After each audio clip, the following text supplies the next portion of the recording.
Greetings from Paranormal M, the channel that unravels the bizarre and unexplainable. Hit that subscribe button and turn on notifications, and even more importantly, drop a comment so that way we can raise up in these algorithms. I've seen them so far, keep them coming. We hope you're prepared to journey through the enigmatic. Children's Emergency Room Visitor. I work in a children's emergency room, and I've seen and heard my fair share of things. I have multiple stories, but this one always sticks out to me, but not in a scary way. Several years ago, I was working third shift, that's 7 p.m. to 7 a.m. It had been an unfortunate evening. We had lost a child. This was earlier in my shift, and well, that's something that stays with you. However, working in this environment, you have to go on with your day. You're allowed to mourn, but for 12 hours you're there to help every child that comes through that door. Usually around 3 a.m., the ED is able to start closing down hallways due to the lower volumes of patients. And that night I decided to take a much-needed break, away from the noise in one of the hallways that had just closed. I was hiding away in the unit secretary area of the hallway when I heard a child's laugh and footsteps running down the hallway into a room. Again, this isn't particularly unusual because we have children everywhere in the hospital. However, I wanted to investigate because there shouldn't be a child running around unattended in the closed area of the ED. I walk in the room where I heard the child, and it was completely empty. Lights were still off. Behind me, I hear the same thing, but in another room. But this time, the light switched on. Again, I go to investigate, and it was empty. Confused, I turned the light off and went back to the desk. I sit there for a few more minutes, and I see the light switch back on in one of the rooms. Shortly after, I hear the same laugh. I get up and start walking to the room, and as I get closer, I hear the same laugh, and the light switches off right before I get in there. At this point, I can hear my heart pounding through my chest. I knew something wasn't right. I walked into the room, turned the light on, my heart drops. Sitting on the bed is the patient I'd come to know very well throughout the years. It was the patient that I watched pass away several hours ago in our trauma room. I immediately started tearing up, and I remember wanting to say something, but the words wouldn't come out. He looked at me, smiled, and then laughed, and just like that, he was gone. Haven't seen him since that night. Maybe I was sleep-deprived and seeing things, but in that moment I felt a sense of peace. I knew he was okay. It was definitely an experience that I'll never forget, and honestly, one that I never want to forget.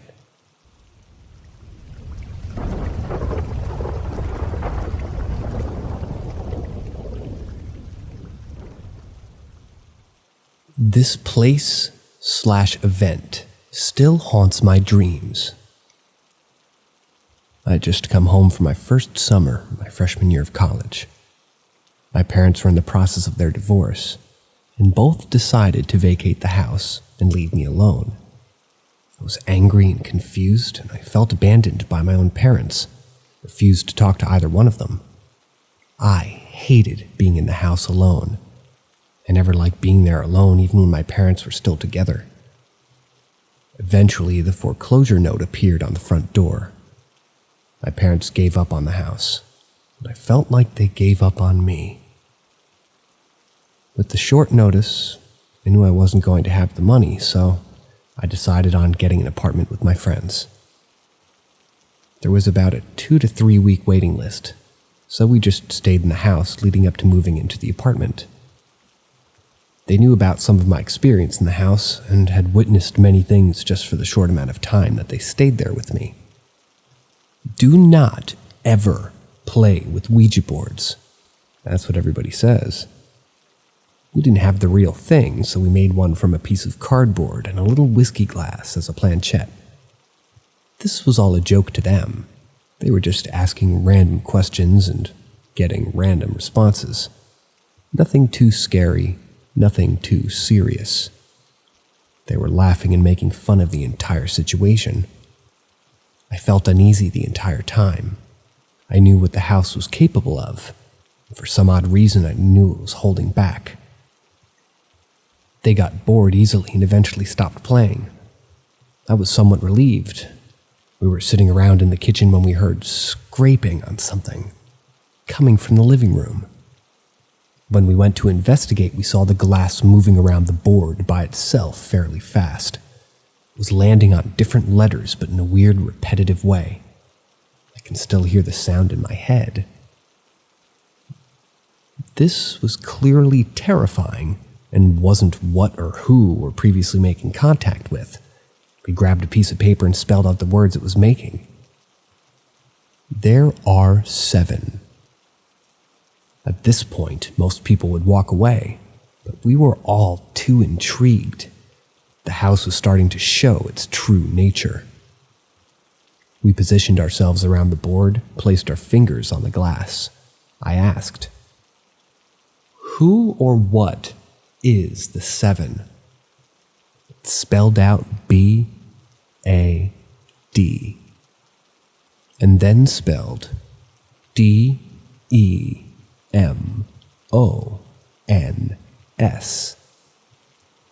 And then asked who we were speaking to, and it's spelled G-A-R-Y. My friends didn't know this at the time, but I knew a Gary. I also knew that when he passed away that he had requested his ashes be spread in our woods, because he'd always loved to hunt and hike in them. This was done in a small private ceremony, and the only thing marking where it was a small concrete deer statue placed by a tree deep inside the woods. My emotions were all over the place, and in that moment, I really felt as if Gary was speaking to us.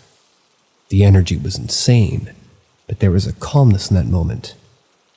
I had tears beginning to form when I asked Gary several more questions. Over the course of these questions, we were able to determine that 7 demons inhabited the land inside of the house and on the porch. We also learned that there was bad and good spirits, and that the bad trumped the good in numbers. But the good were stronger and kept me safe throughout my life. During this time, the board kind of switches gears. We also made contact with a man named Heichman. He only gave us his last name. Heichman was a popular name in our town, and several Heichmans actually lived in the area. We had said he died in a car accident and gave us the cemetery, which was in the town. This is apparently where he was buried. He was apparently one of the good spirits that helped keep the bad spirits away. I was in disbelief, very intrigued. I was getting answers that I'd been searching for since I was a child. However, one of my friends wanted more. He so desperately wanted to speak to the bad spirits and began taunting whatever or whoever was there. I urged him not to because I knew what the house was capable of. I even took my fingers off the glass because I didn't want my energy to mingle with whatever he was trying to contact. He told Gary and Heichman goodbye and said he wanted to talk to one of the bad spirits. Clearly not the smartest guy.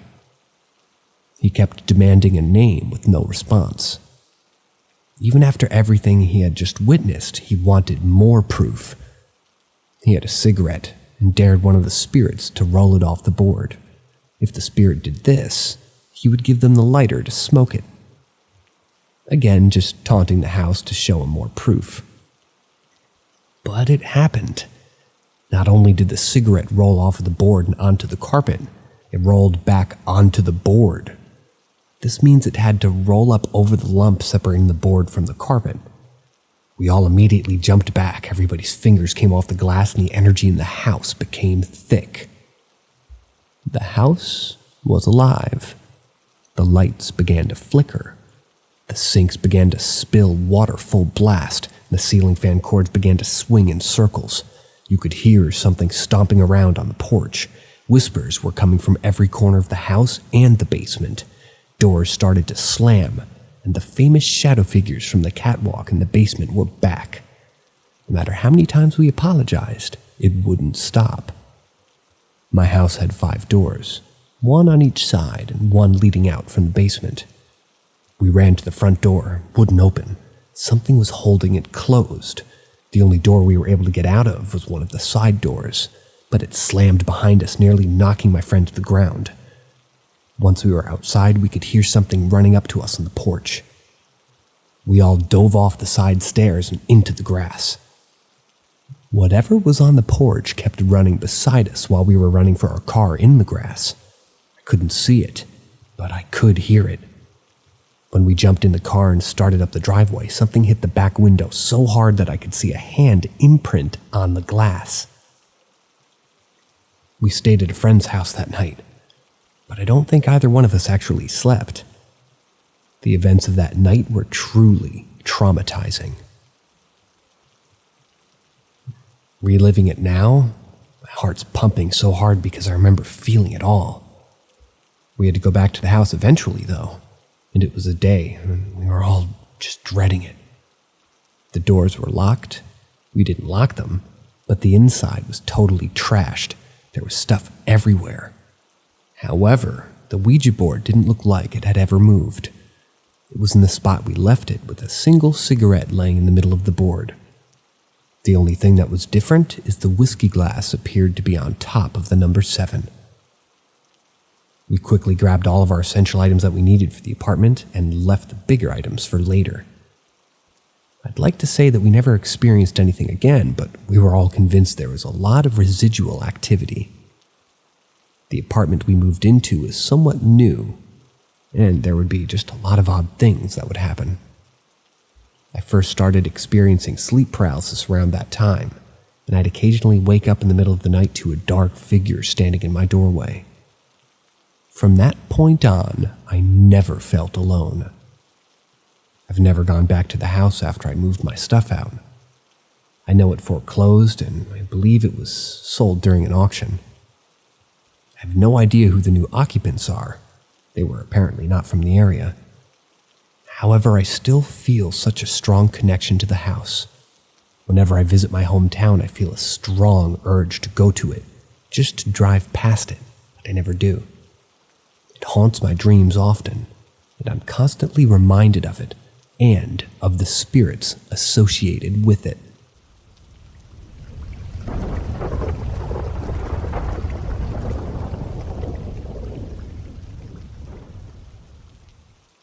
I was not sleepwalking. I recently started renting my stepbrother's family home. It's an old shotgun house, but has plenty of room for me and my fur child, Cooper. Within the first weeks of living there, I would hear the floors creak, as if someone was walking throughout the house. Items would come up missing, only to return in new locations. And I would hear whispered conversations throughout the night in different areas of the house. All small things that didn't really bother me. One day I was in the dining room area and heard a loud crash in the kitchen. A wine glass had fallen off the wine rack and shattered on the kitchen floor. A couple weeks after that, my mother and boyfriend were over, and another wine glass flew from the rack and shattered. We tried to debunk it, because it simply could not have fallen off. It had to be lifted over the holder and thrown. Of course, all these incidents were unsettling, but I never felt like I was in danger. I had experienced far worse unexplained events, so I wasn't too concerned. About a couple of weeks ago, I woke up in the middle of the night, around 2 a.m. Cooper was barking. Cooper sleeps with me, and he's unable to jump from the bed because of its height. But he was on the edge and ready to go at whatever was there. When I came to, I could hear water running. Jumped out of bed and noticed all the lights were on in the hallway, dining room, kitchen, and bathroom. I ran to the bathroom with Cooper behind me and found that the hot water was running full blast from the bathtub and the bathroom sink. It was to the rim of the bathtub, and a minute later we would have easily had it overflown. Random items had also been thrown into the water, all my shower items, some of Cooper's toys, silverware, glasses, scissors, and pens. After I turned the water off, I heard Cooper yelp from the kitchen and run off whining into the bedroom. I walked into the kitchen and the sink was also running full blast, but there was a pile of stuff in front of the locked backyard door. My laptop was on the bottom with water bottles, bread, Tupperware bowls, more of Cooper's toys, silverware, and another wine glass was shattered on the floor. Frustrated and very confused, I cleaned everything up and turned around to go check on Cooper when I noticed the hallway lights were now off. But the living room lights were now on. I proceeded to walk into the living room and found another pile of stuff in front of the door. This time there was a wine glass, some books, my toothbrush, my journal, and some pillows. After I had time to clean up and collect my thoughts, I suddenly had a strange sense of déjà vu. And for the first time in my new home, I didn't feel welcome. It took nearly an hour to get Cooper out from under the bed. The poor thing just used the restroom all over the carpet. Never does this. He was shaking and whimpering, so I just held him the rest of the night. I knew it was late, but I called my boyfriend and explained to him what had happened. He's a huge skeptic, and immediately thought someone had broken into the house, or that I was sleepwalking. The doors were locked, nothing was missing, no one broke in. I wasn't sleepwalking, and I don't have a history of sleepwalking, so I would have had to magically be able to turn the lights off and on while in another room. He didn't believe me, and I hate that in order to not seem like a crazy girlfriend that I have to play along with the whole sleepwalking idea. Fortunately, nothing this extreme has happened again, but I'm afraid it's only a matter of time. I still hear the floors creak, items still go missing and reappear, and I still hear the whispered conversations. Cooper occasionally will start whimpering and shaking, but the only thing I can do is hold him close.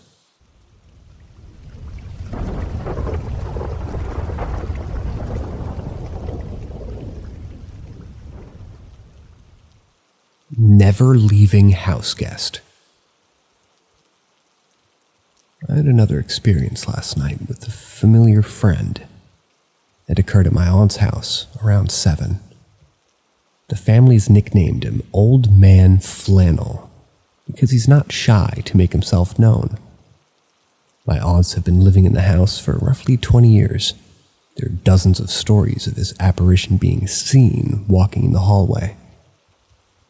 When they first bought their house, I was roughly 10 years old, and within the first few visits, I was introduced to him while exiting the bathroom in the hallway. They kept the stories about him away from me, so I wouldn't be scared, but when I told them I met a man in the hallway during a family dinner, they didn't seem surprised. He's not a harmful spirit. We all think he's the man who built the house. He's very tall, wears a flannel shirt under a pair of overalls, and has a scruffy gray facial beard.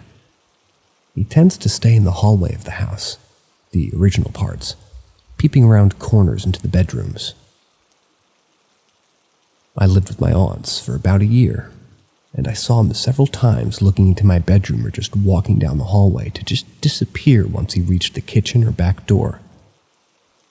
I was over at my aunt's house last night after dinner. They had just gotten a new kitten, and I was sitting in the hallway facing the kitten, playing with it. My back was towards the rest of the hallway, and my aunts were in front of me talking.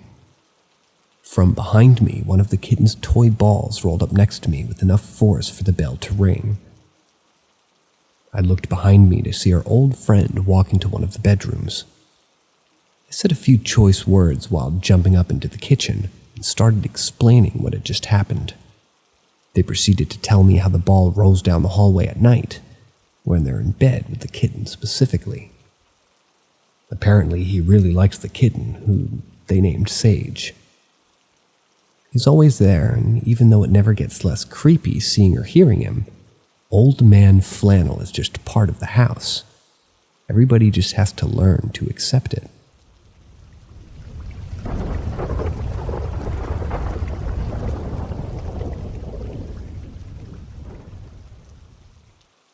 Non-negative encounters. It's been a while, at least a while since I wrote about one of my many encounters.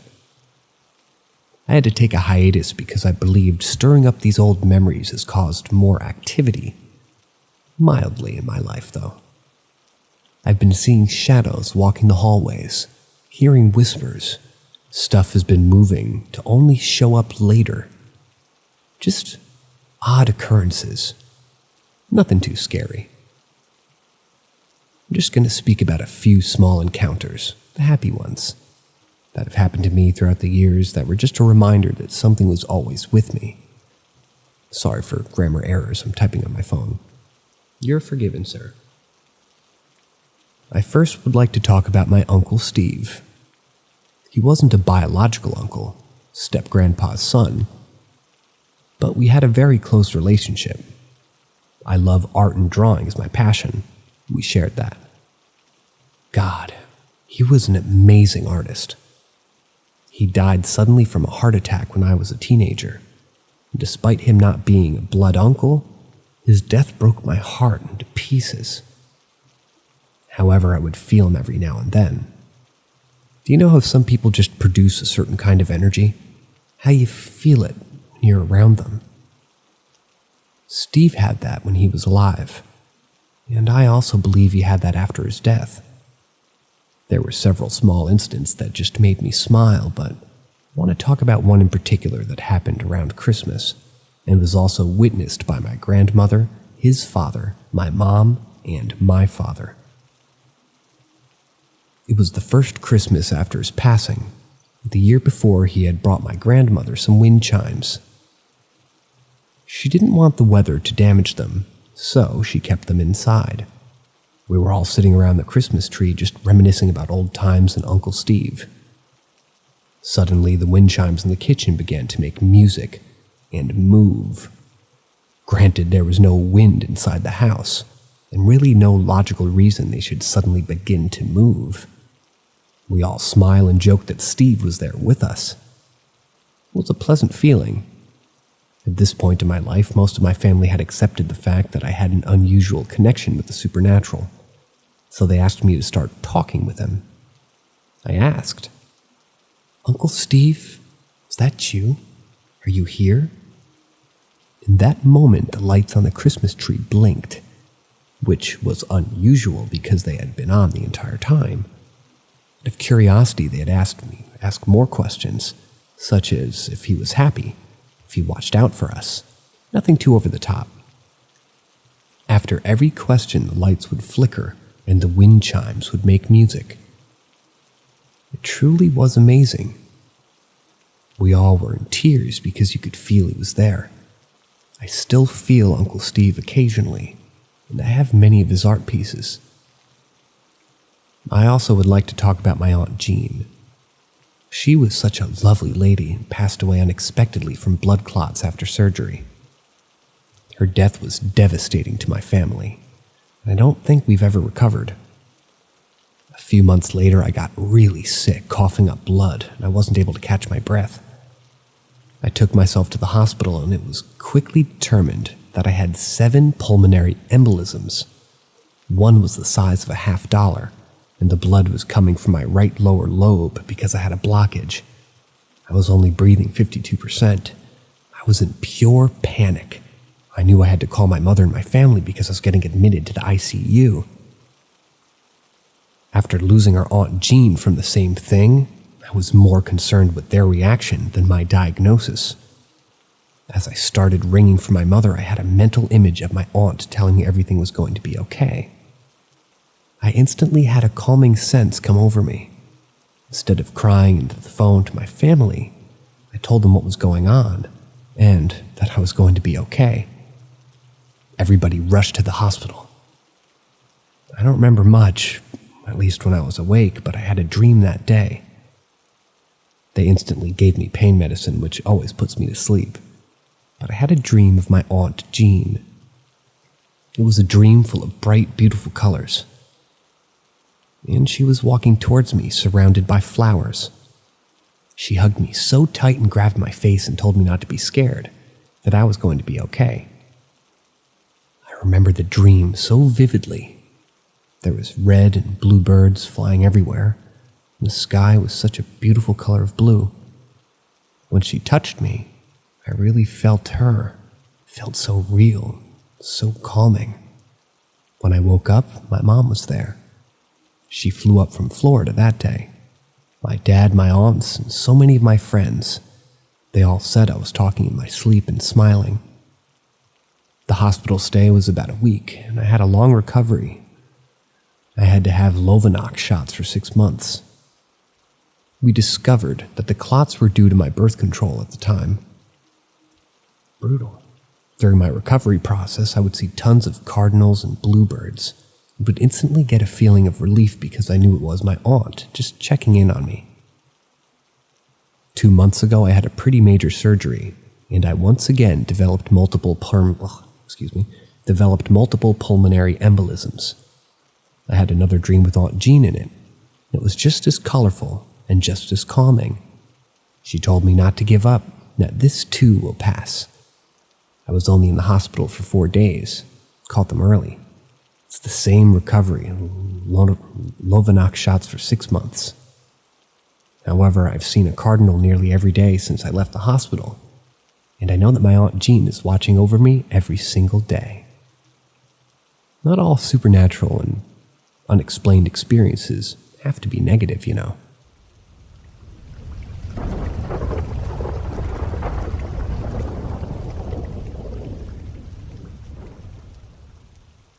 This one was scary.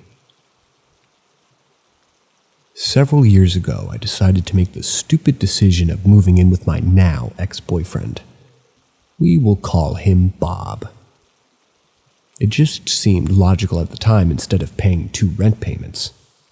We were actively looking for months, and he stumbled upon a house for rent in a fairly nice and convenient area of town. The owner had another person interested in the house, but he told Bob that if he came up the day to look at the house and sign the lease, that it would be ours. I was at work, but I trusted him. I was young and very naive, stupid, and I let him do it. Later that day, I met Bob at the house and do a walkthrough together for the first time. I pulled in front of the house and couldn't get out of my own car. He was already there waiting for me on the porch. I instantly started tearing up because I knew something was terribly wrong with this house, but it was too late. We had committed for an entire year. The house was an older house, but just remodeled to look new. It had an odd setup. A main bedroom was in the front that attached to the living room and kitchen. There were 2 extra smaller bedrooms in the back of the house attached to the laundry room. There was 1 bathroom that was attached to both the main bedroom and the living room, which had 2 doors. I have a very long history with hauntings, and I'm still convinced I have attachments with me at my current residence. So it wasn't surprising when unusual things began to happen. Doors slamming, lights flickering, footsteps, voices. However, I quickly found out that this entity didn't want us there. Bob worked evenings, so I was usually home a majority of the time by myself. It only took a week before I saw this full apparition in the laundry room. I was cooking dinner and heard the dogs growling toward the back door. I looked over and a man was just standing there, looking at me. He was very tall with dark hair. He was always wearing a red flannel shirt and had a very angry, blank expression on his face. We locked eyes, and he just walked into the spare bedroom and disappeared. The longer we lived in the house, the more violent he would become. The whole house would shake sometimes. We couldn't keep anything hanging on the walls. We were watching TV one night, and a picture on the wall just shattered like it had been punched. Another time we were cooking dinner and we both saw a glass lift off the counter and slam against the wall, barely missing Bob's face. I think one of the scariest moments for me was when I was taking a bath one night. I was just relaxing, had the curtain closed. I saw a dark shadow on the other side of the curtain. Thinking it was Bob, I started talking to him. My heart dropped when I heard the TV turn on in the living room and heard Bob on the phone. I don't think one can describe the feeling that I had run through me when I realized my ex was not the person standing on the other side of the shower curtain. It took every ounce of courage I had to jump up and pull back the curtain. I started screaming for Bob, and at the same time one of the bathroom doors slammed shut. The other was already closed. I could hear Bob trying everything he could to get to me. I was screaming, he was screaming, and the dogs were barking and growling. It was absolutely terrifying. The doors weren't locked, but neither one of us could get them to open. After about a 15-minute struggle, both doors opened and everything went quiet. After that incident, I begged Bob to move. He was working almost every night and I couldn't stand to be alone in the house.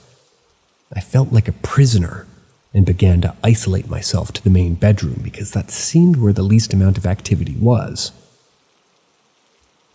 One night I woke up in the middle of the night and saw the man standing in the doorway to the bedroom, but he never came into the room. My relationship with Bob began to deteriorate because he didn't understand how much the entity was affecting me. I wasn't eating, I wasn't sleeping, and my physical and mental health were just dropping. People laugh at me when I blame it on something supernatural, but it was unhealthy for me to stay in that house. I had to leave, and I eventually did. Like my other stories, I constantly ask, why me? I'd never faced off with something like this. I had encountered plenty of negative spirits before, but this was different. This felt like a physical attack. Bob was just lucky enough to also witness it. This makes me believe he wasn't an attached spirit. Do I attract spirits? Or is it just a coincidence that I moved into another haunted house? If it is a coincidence, why do I still feel like I'm never alone?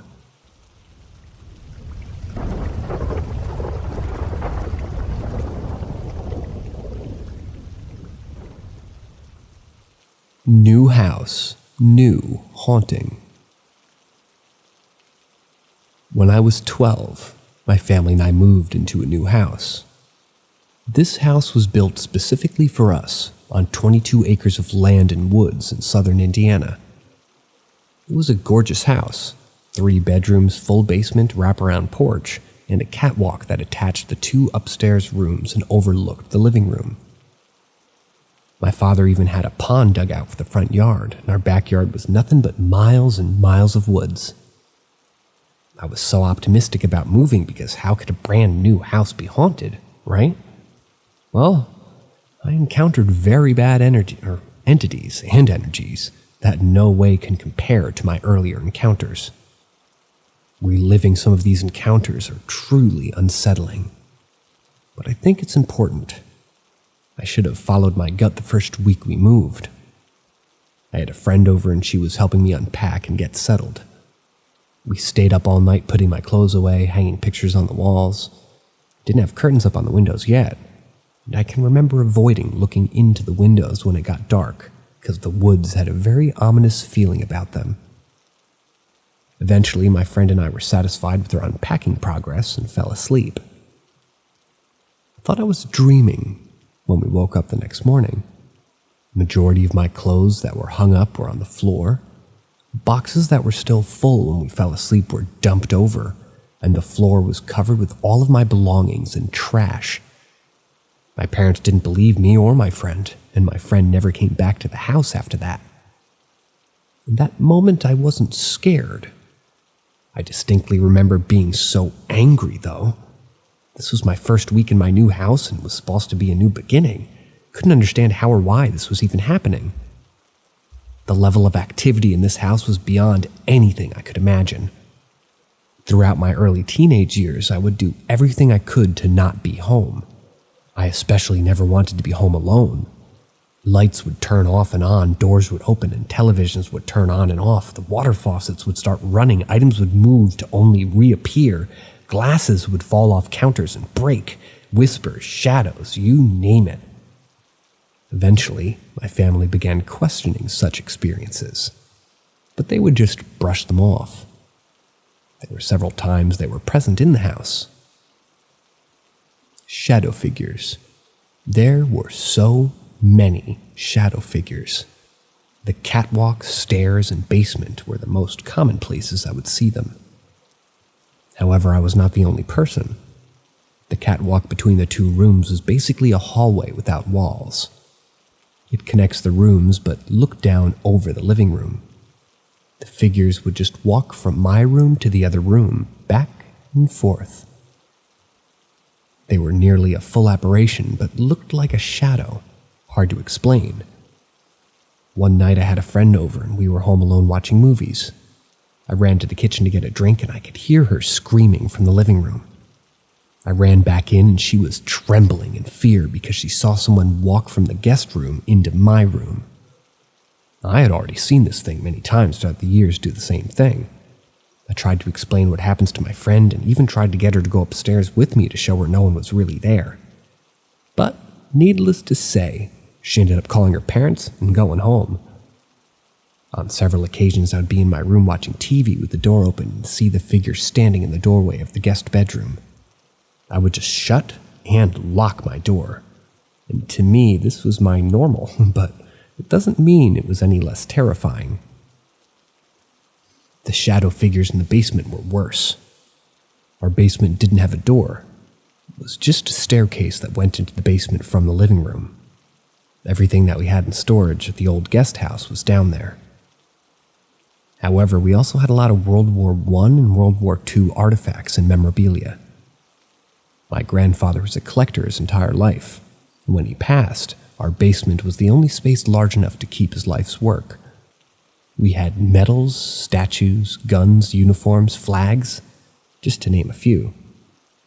I 100% believe that multiple spirits were attached to these items, because not only would you see shadow figures in the basement and creeping up the basement stairs, but you could hear whispers and things moving. It was truly a scene from a movie. Growing up, I didn't know land could be haunted. I laugh because looking back, I was living in a real-life poltergeist movie. Living in the country, I played outside a lot. I often felt suffocated in the house and I would just want to be able to breathe. The man by the pond. However, I was never alone. I would often see a man standing by our pond. His face was never clear, but he would move around the pond. Sometimes he would be under our weeping willow, or sometimes he would be looking down at the house. He never moved, but instantly just always would be standing there. He didn't really scare me, but I never attempted to approach him. The porch. There was also something that would walk the porch. Many occasions I'd be sitting on the porch reading or talking with friends and you could hear someone walking. It was so clear that you would fully expect to see someone walking around the corner, but instead you would see the wood move with each footstep. You would see it get closer and closer by the movement of the wood and the sound, and then just stop. All of my friends and my mother witnessed this several times. It would always stop several feet in front of someone, and you could hear it walking around the porch from the inside of the house, too. People in the woods. There was also the figures in the woods. I could look out a window at any given point and see what I would consider to be a person standing in the woods peeking around a tree or a bush. Their faces were never clear, and I couldn't ever determine whether they were men or women. Interestingly enough, I was playing in the woods one day and I stumbled across an old well. It was fairly deep, but you could tell it was extremely old because it was basically, or at least what was left of it, was barely visible. I immediately told my parents about it and showed them where it was. I guess this piqued their interest and they began searching the land more. They were able to confirm that at one time a small community occupied the land, but nothing was left except for the well. The activity never stopped or even slowed down. Even when I wasn't home, I felt like I was being watched and still do. It impacted my family's emotional and mental states because the house was literally draining all of our energy and replacing it with negative energy. I wasn't eating, I wasn't sleeping. Everything in my life was strained because of home. I do think the house wore on my parents' relationship too, and in some crazy way, I partly blame their split on the house. In my lighter high school years, I started going to the haunted location with friends. For them, it was just for fun. They didn't believe my stories or the ghost stories around town. They wanted proof and thought I could help. At this point in my life, I didn't think anything could be scarier than what I lived with at home. I really began to realize how sensitive I actually was. I also learned that spirits can physically hurt you and can attach themselves to you and follow you home to your already very haunted house.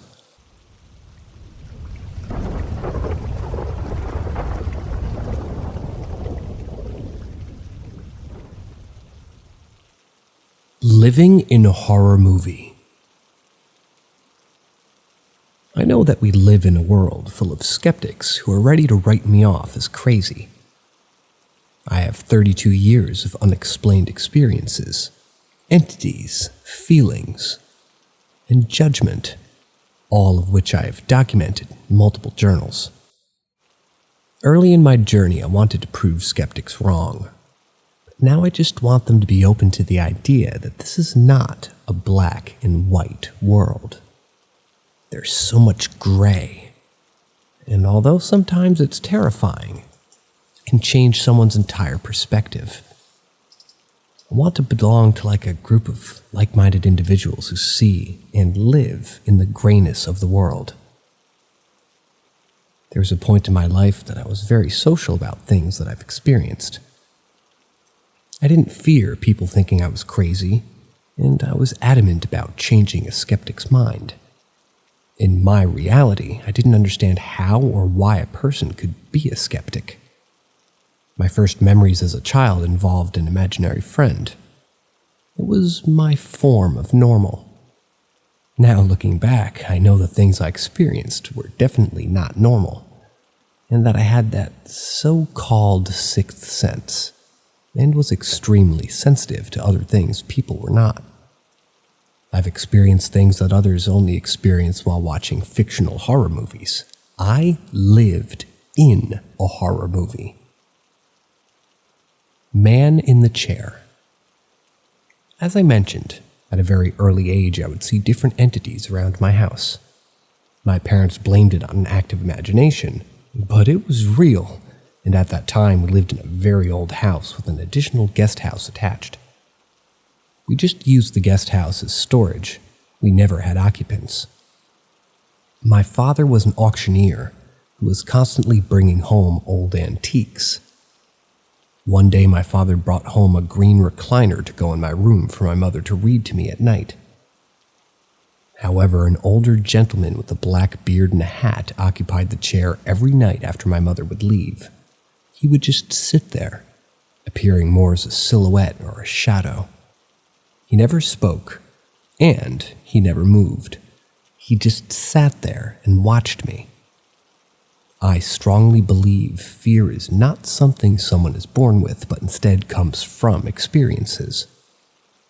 This figure terrified me, because even as a child I knew he was not supposed to be there, and I couldn't understand why my parents couldn't see him. Shadow Man. I wish he was the only entity in my house, but he wasn't. There was a long hallway that separated my room from the guest bedroom and the stairs.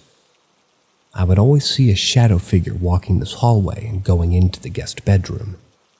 It wasn't the man in the chair. This thing was much scarier. Its energy was strong and extremely negative. The feeling that I spoke about earlier originated in this hallway. Whether it was visible or not, I always knew it was around.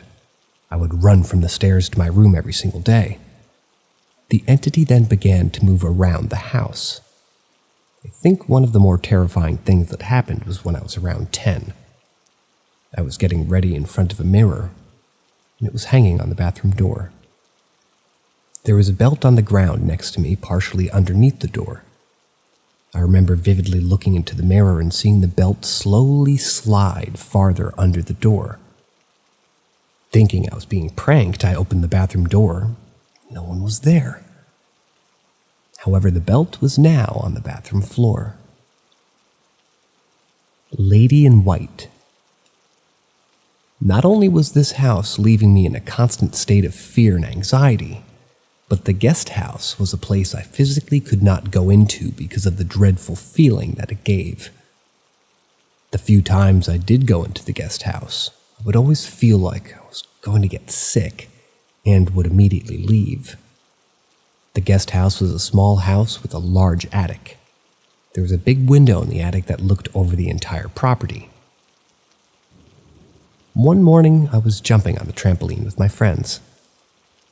I believe this is the epiphany moment in my life when I realized I was not the only person experiencing these things. My friend looked up at the window with a terrified look on his face. There was a woman dressed in white looking down at us. She had long blonde hair and had a very blank expression on her face. We watched her for a few minutes and then she disappeared. The house was empty and the stairs to the attic had not been used in years. This lady didn't simply walk away from the window, she completely vanished. I had 3 friends that day that witnessed this entity disappear in thin air. This was the validation to me that I was not crazy, and that there are things in this world that cannot be explained. I lived in that house until I was 12 years old. The level of activity increased throughout the years to the point I began documenting them in a journal. I have specific details of each experience, far too many to write here. When I moved to our new house, built specifically for my family, I thought things would stop and I could be a normal kid. I was wrong. So wrong.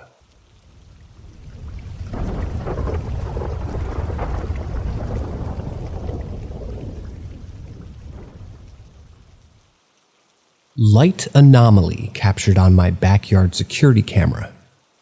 Strange backstory.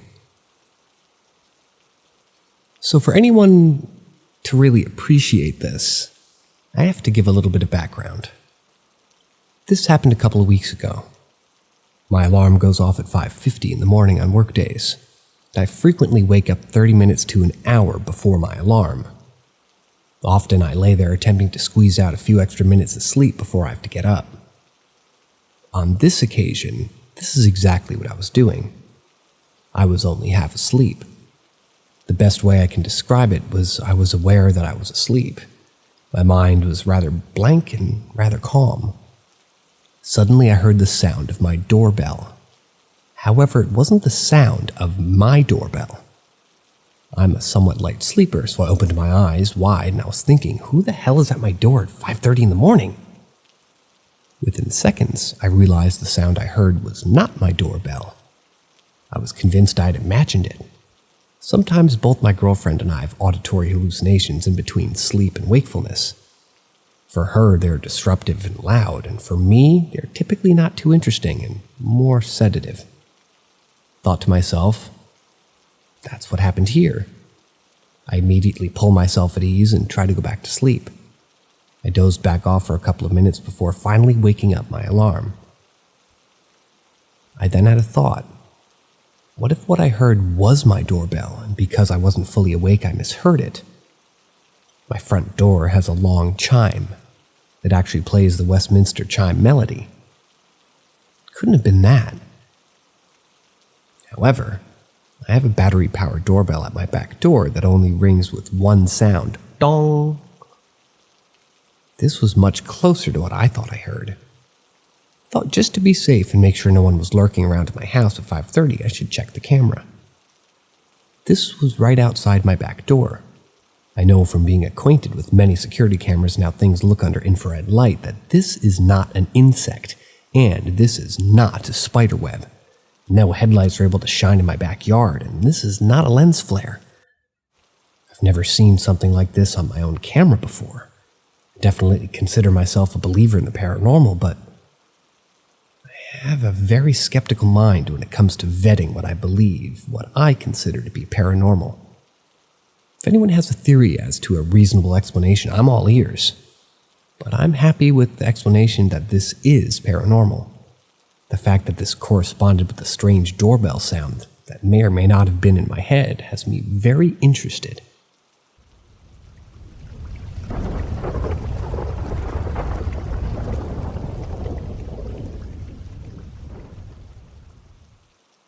Flowers from Nowhere. A small prologue. I'm not particularly sensitive to the paranormal. I know people who are, and sometimes I find myself slightly jealous. But also lucky. Lucky that I don't have the same gift as they do. I've had a few notable paranormal experiences in my life, mostly because I had to go looking for them. Still, I had many more experiences that were only interesting in that I don't really truly know if what I was experiencing was paranormal or if it was just my mind playing tricks on me. What I'm about to share is one of the most positively paranormal things I've ever experienced. It was November 11th of last year, Veterans Day in the US, Armistice Day elsewhere, the anniversary of the end of World War I. I was driving to work that morning. It was pretty cold and drizzly. I had the radio on, but I was kind of lost in my own thoughts.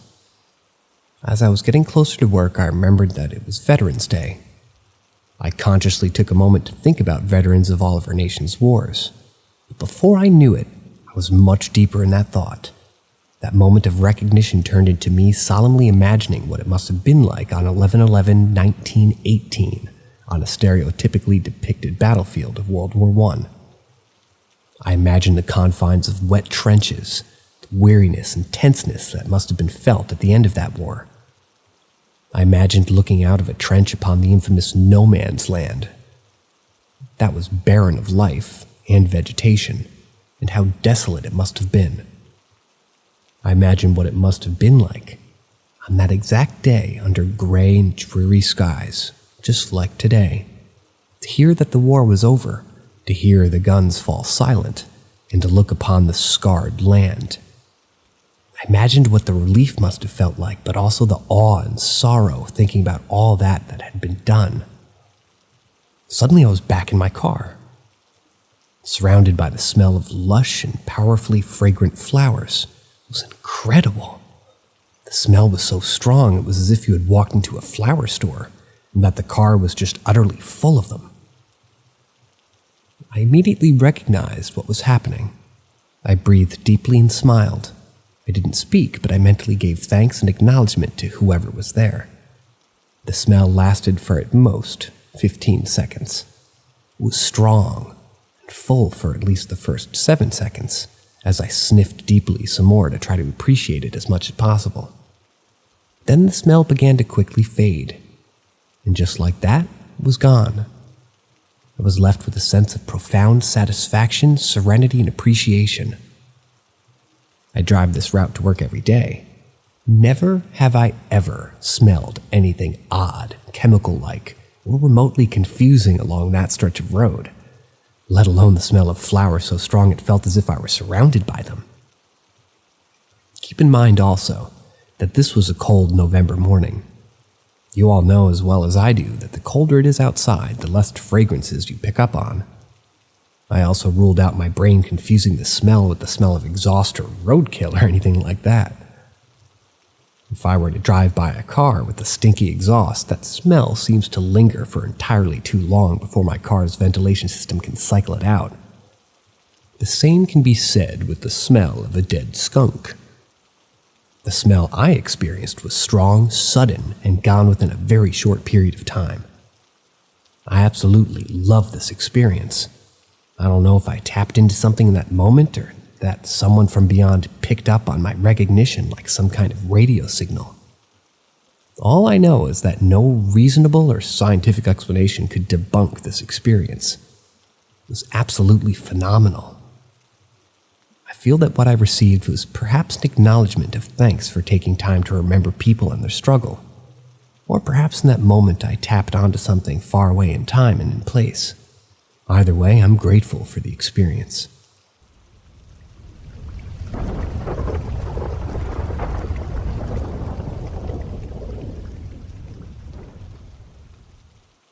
My strangest experiences. The first happened to me when I was in high school, around 6 to 7 years ago. I had this friend who lived with her dad in a triplex. The entire building was just her and her father, and a very odd and old lady that lived on the ground floor. The building was pretty old and not very well maintained, but still decent and comfortable. Her dad's bedroom and attached bathroom, an office, a dining room, living room, and kitchen, they were all on the first floor. The second floor was a bathroom and 2 bedrooms, which were her sister's. But they both had already moved out, and the last floor was her bedroom. Her dad was a hoarder. Some rooms, like the first floor's office, weren't accessible, but I think his room was the worst. You could walk in it, but I remember that the floor was just covered in coins. It got better as you got to the higher floors, and my friend's room was the clearest. Her dad had a stable job, a good job, and he made a good amount of money. He was shy, very discreet. He never talked too much and always in a calm, low voice. He also always moved slowly. Anyways, had that little sad smile and kind eyes. And I was a friend to her since the second year of middle school, and he never tried to learn anything about me. He wasn't close with his daughters, but he loved them very much and he was a nice man overall, always welcoming us into his home no matter when. I'm saying was because I haven't seen this friend nor her dad since the end of high school, and I don't know what they're up to today. He was always at work or at home, and always alone. When he was at home, most of the time he was sitting in the same chair in the living room watching TV or in his room. When I say most of the time, I mean that he wasn't making something to eat or sleeping in his room. I never saw him anywhere else in this apartment. And I've been there many times when I knew her because we were kind of close. Also, she always told me that he was pretty different when they first moved here, and with her sisters too. He wasn't a hoarder at the time, much more active, and he had a ton of renovation projects for their triplets, which never went all the way. All around the apartment, but mostly in the kitchen you could see notes on the walls done by him or professionals for renovation works. So one day I rang her doorbell, and her dad opens the door as usual. He just says to me that my friend is in her room, and he goes into the kitchen. I cross the living room to go to the stairs, and on the 3rd step, without any reason, I turn my head back. The stairs are open in this floor, and you can see the entire living room and the open dining room from it. And on her dad's chair, I see a man looking up to me. But, I don't really see him either. I mean, I remember him perfectly. I could draw him without hesitation, until this day. He was middle-aged, thin, with grizzled hair, like he hadn't shaved for a few days. I remember his facial features very well, but I don't remember exactly if his beard was also grizzling. He was wearing very simple clothes that could be from any time between the 50s and nowadays, like a dark blue sweater and I think white pants. I think I saw shoes, though. And also, when I try to remember that moment when we looked at each other, I remember it as if I saw him in a transparency. But it may be because it was very fast. I did see him clear as day, and I didn't even blink, and I just didn't see him anymore. I saw him long enough I could draw him, but I noticed his deep, sad expression, almost supplicating. Maybe a little bit much, but I can't find another word for it. It was a very strong feeling of overwhelming sadness. But it was like at the same time as I was seeing him, he was already gone. I can't describe it better. I stayed here for 1 or 2 seconds and I shrugged it off, thinking it was like when you see a shadow in the corner of your eye. Or maybe I dreamt it for a second. I must also add that it was a time when my friend and our other friends and I were on weed and drunk most of the time, day or night, so I might have thought it had something to do with that. I just got up the stairs, didn't tell her, and forgot about it. A few days went by, and one morning before high school, she comes to us, tells us that the day before, when her dad was at work, she was watching TV on her dad's chair, instead of on the sofa as she used to, when for no reason she raised her head from the screen to the hallway that led to the entrance in the kitchen. And in the same frame of the hallway, there was a man sticking his head, as if he was hiding behind the frame, looking at her. She added that she wasn't sure that she saw him because he immediately wasn't here anymore. But she could describe it as clear as day. I instantly remembered the guy I saw, and I cut her off briskly, just describing the guy. She didn't see his pants nor his shoes, but she confirmed everything else, even his sad, supplicating expression. Our other friends weren't as shocked as us two, but she and I talked a lot about it the next few days. She told me that some stuff had been happening for some time, but she never thought it was actually anything to think about. Like school stuff or a shoe from a pair disappearing for a few days, reappearing in strange places, that kind of thing. We always tried to rationalize everything, but neither she nor I were totally convinced by the explanations that we would find. There was always something in our explanations that didn't stick with the rest, and it wasn't long before we were both very scared of her triplex, helped by our imaginations and drinking and smoking habits. A few days after we skipped a class to go drink somewhere, we brought a cheap bottle of wine. The closest place to find something to open was her dad's place.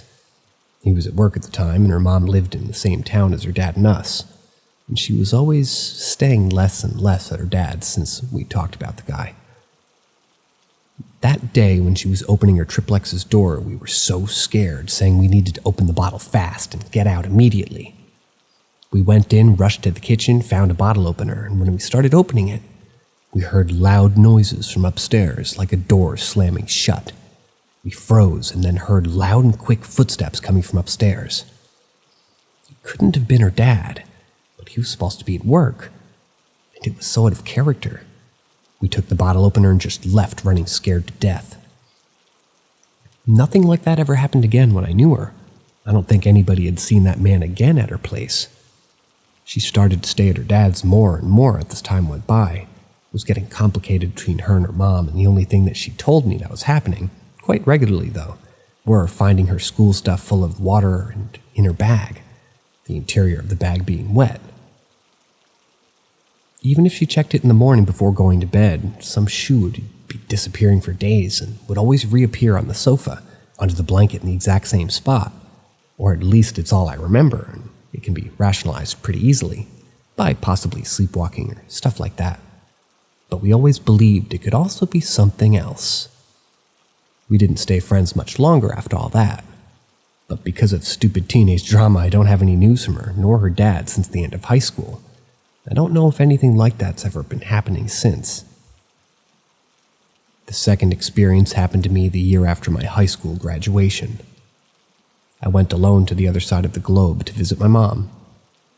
It was the first time I saw her alone since I lived a few years with her in my childhood.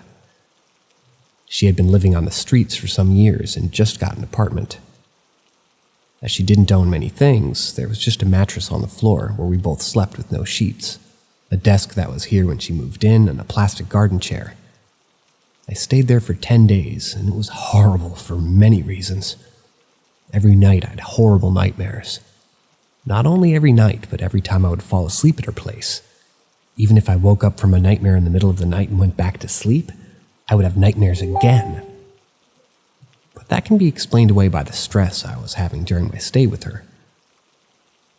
But one night I was sleeping laying on my side, my back to my mom and her facing the desk and her back to me.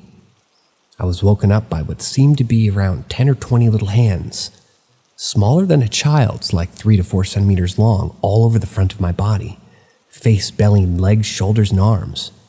But not on my back, nor the back of my legs, or the back of my arms, or the back of my head. They were pulling me towards my mom. I woke up suddenly, sat up, looked around. Nothing, and my mom was snoring. I had experienced sleep paralysis a few times, so I shrugged it off as being something like that, went back to sleep. I don't know if I fell back asleep instantly or if I just closed my eyes, but I immediately felt the hands again. I sat up again quickly and looked around, but still nothing. It was a bit uncomfortable. But I thought it was just a dream, so I tried to sleep again, and again I feel the hands pulling me. This time I woke my mom up and told her it happened 3 times in what felt like a minute or 2. She told me it was the beings in the desk, that the old lady that left it here had locked them up on here. She told me a name for that kind of being, but I don't remember what it was. My mom suffers from schizophrenia, so I shrugged it off from what she told me. I was expecting that kind of explanation when I woke her up, but when I went back to bed a little scared, but not enough to fall asleep, really. Nothing like that ever happened again while I stayed with her, except the vivid nightmares. The last one happened some years ago. I don't remember exactly when, but I think I was in high school or the end of middle school. I didn't know much about it, but I believed a lot in what I knew about karma and past lives. I had a complicated childhood, and at the time, my only way of explaining why I had to go through so much shit is that I must have done something really bad in a previous life. I was pretty unstable at the time, and one night as I was crying myself to sleep, I thought that I would really want to know if what I thought about my possible past lives was true, and that the best way to have an answer would be to dream about it. So, I was falling asleep and crying, and I was supplicating in my head about every being that could hear me to send me at least a sign. I had the strangest dream that night. There was a little girl in an old school dress in a dark room. She looked at me with a heinous look on her face and told me, "Really? You don't remember?" Then we were both in a countryside house. I don't remember the dream exactly, but what I understood is that it was war. Due to our looks and the looks of the place, I think World War II in France or England. Could be wrong. I was a middle-aged bitter lady who never married nor had children, and I don't know if they were family or neighbors, but I had to take care of a girl and her big brother. I think their parents were dead, or at least missing since some time. They must have been between 8 and 11 years old, and I didn't want nor like being responsible for them. I fought a lot verbally with the brother. Then there's a scene I clearly remember.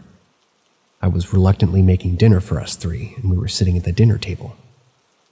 I fought with the boy again, and he left to go upstairs to his room. I didn't care. A few seconds after we heard sounds that I don't remember, but I left the house running. The girl followed me, saying, "Brother's name that I don't remember is still inside." When we were a bit away, a bomb fell on the house. I woke up thinking I had to run for my life without thinking 1 second about choosing 2 children, not even turning my head to see if the girl was with me. That was maybe why I had suffered that much as a child myself. I believed it for some time, but as I grew up, I believed on past lives less and less. And there is some inadequacy on that dream, so now I think it was just that, a dream. Even if I find this coincidence pretty odd. But I think I read somewhere that when you think a lot about something, you have more chances to dream about it. So could also just be that.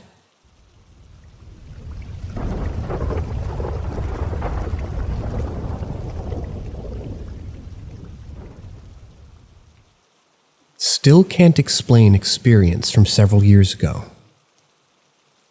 I was talking to my wife today, and had an experience that we had come up with, which we still can't explain. In February 2013, we were dating at the time. We decided to take a weekend trip to a resort on Lake Delavan in Wisconsin. The weather was cold, but not unusually so, and we thought it would be a neat getaway. To set the stage, the place was pretty much deserted when we arrived. It's mostly a summer attraction for families from Illinois to come and go on vacation. There's a beach where you can go swimming, and also a nearby golf course. People also frequently use the resort for weddings. However, when we were there was a thick layer of snow on the resort grounds, and the lake was frozen over from months of sub-freezing temperatures. Not even Valentine's Day was enough to attract more than a handful of guests. We checked in, and we were directed to our room, which was about 2/3 the way down a long deserted hallway. The hallway had a line of rooms on the left side which faced the lake. Walking to the room was kind of eerie because we passed an arcade that was completely deserted and there was no sign of anybody else staying in that wing for the night. The hallway was completely empty and silent. When we arrived at the room, it seemed nice enough and had a pretty view of the frozen over lake. There was one bed adjacent to the wall nearest the bathroom, which was on the right side when you entered the room. We decided to go out and walk on the ice. As my wife was from a warmer climate and had never done so before, so when we returned, the first strange thing happened. As I opened the door to our room, I realized I'd left the light on. However, it abruptly turned off when we entered the room. It looked like one of those lights that has a timer and a motion sensor, so I dismissed it as a coincidence. The rest of the evening was pretty uneventful. We went to dinner at the resort restaurant, had a couple of glasses of wine. We were pretty tired and we ended up going to bed pretty early. I woke up around 3 a.m. with an uneasy feeling. The room felt like someone turned the heat off. As I shook off the fogginess of sleep, I noticed a figure standing next to the bed. My hair stood up, and I tried to make out what it was. A woman with dark hair and light-colored dress who was sort of glowing. Before I could make out any more details, she just dissipated. I dismissed this as a dream and eventually drifted back to sleep. About an hour later, I awoke again with the same feeling. She was back. However, this time I was able to make out more details. She appeared to be Native American and had braided hair with light-colored traditional dress. I didn't get the sense that she wanted to harm me. She eventually dissipated again without saying anything or really moving. As I laid in bed paralyzed by what I experienced, my wife abruptly sat up. I said, "Honey, are you up?" Got no response. Her eyes were still closed and she laid back down again. Later, she would tell me that she didn't have any memory of doing this. Didn't go to sleep for a long time that night, but also didn't experience anything else. The next morning we woke up and we were laying in bed talking. We hadn't been dating that long at that time, and I was afraid of making her think I was crazy by telling her what happened. Finally, I decided to do it, see if she remembered anything from the night before. As I recounted my story, the lights on the headboard above us flickered on and off. They were turned off at the time, so I found this to be very strange. And later that morning we went into the bathroom and also noticed that the sink was on full blast. Neither of us recalled even using the sink that morning. We checked out that day and asked the hotel receptionist in passing whether or not the resort had any reports of being haunted. Expected them to laugh it off, but instead I got a very defensive vibe and denial from them. I later researched the lake and the resort and found out that the grounds were home to Native American burial mounds and were also known to be haunted. I had no idea that this was the case before we went. I even found a post discussing how staff reported seeing a woman in a white dress who would wander the halls of the resort.